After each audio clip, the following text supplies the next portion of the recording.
Tem uma coisa roxa no bolso de quase metade dos adultos do Brasil. Talvez esteja no seu agora. Ela chegou de um jeito que ninguém acreditava. Sem anuidade, sem fila, sem aquele vidro blindado, sem o gerente te olhando de cima. Chegou de graça. E por causa disso, uma geração inteira sentiu que finalmente tinha vencido os bancos. Mas aqui está a parte que quase ninguém percebeu. O cartãozinho roxo de graça nunca foi o negócio. Ele foi a isca. E o que essa isca está pescando vale dezenas de bilhões de dólares. Isso é o Nubank. E o cartão que você tem na mão é a parte menos importante da história. Então deixa eu te mostrar como isso realmente funciona e seguir o dinheiro até onde ele de verdade mora.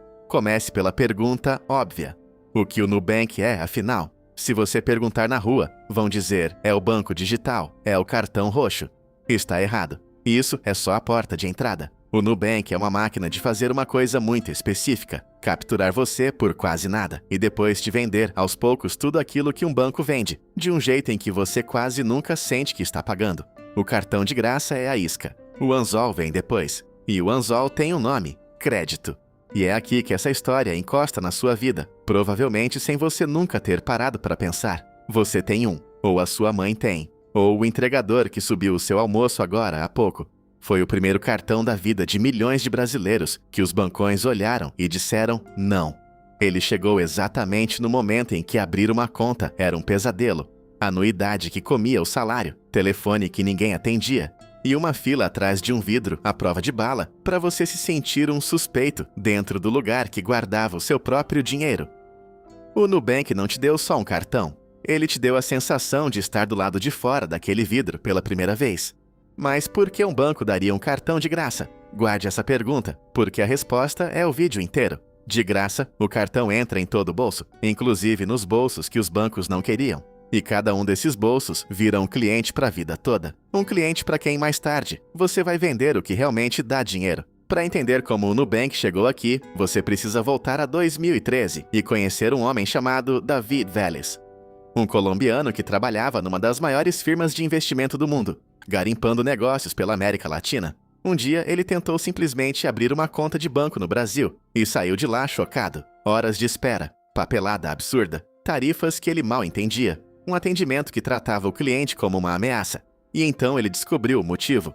O Brasil tinha um dos sistemas bancários mais concentrados e mais lucrativos do planeta inteiro.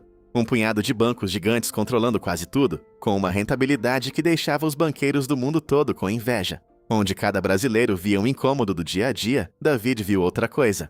Uma das maiores oportunidades da Terra, escondida à plena vista. Ao lado de Cristina Junqueira, uma executiva que tinha vindo de dentro do maior banco privado do país, e de um engenheiro americano, ele lançou uma ideia que na época soava como heresia. E se o banco não tivesse agência? E se não cobrasse anuidade? E se toda a sua vida financeira coubesse dentro de um aplicativo no celular? Ele pintou tudo de roxo e mandou para a rua. Os bancos acharam graça. Não era graça. E aí começa a parte que quase ninguém te explica. Como é que um banco de graça ganha bilhões? De 3 jeitos. E os 3 são praticamente invisíveis para você. O primeiro, toda vez que você passa o cartão no crédito, a maquininha do outro lado paga uma taxa. E um pedacinho dessa taxa volta para o banco que emitiu o seu cartão. Você não vê, não sente e não paga diretamente. Mas multiplica isso por bilhões de compras todo mês e aquele pedacinho vira uma montanha. O segundo, o dinheiro parado na sua conta não fica parado. Ele rende. Só que rende para o banco, não para você. E o terceiro, o grande, o que sustenta tudo, crédito. O rotativo do cartão, o parcelamento, o empréstimo pessoal. É aqui que o lucro de verdade mora. E agora, aquela pergunta lá do começo se resolve sozinha. É por isso que o Nubank quer tanto te dar limite. O limite não é um favor, é o produto. E como o Nubank não tem agência, não tem fila, não tem exército de gerentes, ele consegue te atender por menos de $1 por mês, enquanto um banco tradicional gasta várias vezes isso. Ele é uma máquina de lucro montada em cima de um cartão que ele te deu de graça, mas o cartão foi só a porta. Depois que você entrou, o Nubank começou a te oferecer, uma de cada vez, todas as outras coisas que um banco vende. Veio a conta, veio o Pix, vieram os investimentos. E para isso, eles compraram uma corretora inteira. Veio o seguro, veio a cripto, veio uma loja dentro do próprio aplicativo, veio o plano de assinatura. Cada produto novo é mais uma parede te cercando por dentro. Porque o objetivo nunca foi que você tivesse um cartão roxo. O objetivo é que a sua vida financeira inteira passe a morar dentro daquele app. e que sair de lá um dia pareça um transtorno grande demais para valer a pena. Entra pela isca gratuita e vai crescendo por dentro até virar impensável trocar. E funcionou numa escala que ninguém previu. Mais de 100 milhões de clientes, o Nubank cruzou a fronteira e foi para o México e para a Colômbia. E no fim de 2021, abriu o capital lá em Nova York, valendo dezenas de bilhões de dólares, com direito a um cheque de 500 milhões de dólares, assinado por ninguém menos que Warren Buffett, o investidor mais famoso do planeta, um homem que passou a vida inteira comprando bancos tradicionais. Só que essa subida não foi uma linha reta, porque por um bom tempo pareceu que os bancos velhos estavam certos o tempo todo. Durante anos, o Nubank só fez uma coisa: crescer e dar prejuízo. E os críticos repetiam sem parar: é uma startup que queima dinheiro, que troca lucro por cliente e que uma hora essa conta chega. Depois do grande dia na Bolsa de Nova York, a ação despencou. E aí veio o teste de verdade, o mais perigoso de todos. Lembra que o Nubank dá crédito justamente para quem os bancões tinham recusado. Quando os juros no Brasil dispararam e a inadimplência subiu no país inteiro, todo mundo do mercado fez a mesma pergunta ao mesmo tempo: e se essa montanha de crédito estourar na mão deles? Por um momento, o gigante roxo pareceu de verdade vulnerável. A aposta da década parecia prestes a virar a lição da década. E a resposta veio rápida e fria. Funcionou. Eles apertaram o crédito, seguraram a inadimplência. E em 2023, o Nubank finalmente virou lucrativo. E não foi pouco lucro. A ação voltou com tudo. E em certos momentos, o pequeno banco roxo, com pouco mais de 10 anos de vida, passou a valer mais do que gigantes centenários de tijolo e concreto.